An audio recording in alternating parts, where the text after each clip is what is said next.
Mayor, eto na ang first batch ng mga nominado para sa Super Special Barangay Bayanihan.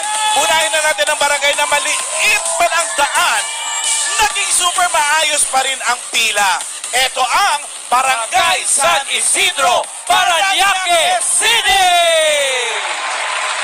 Barangay San Isidro, Parañaque City.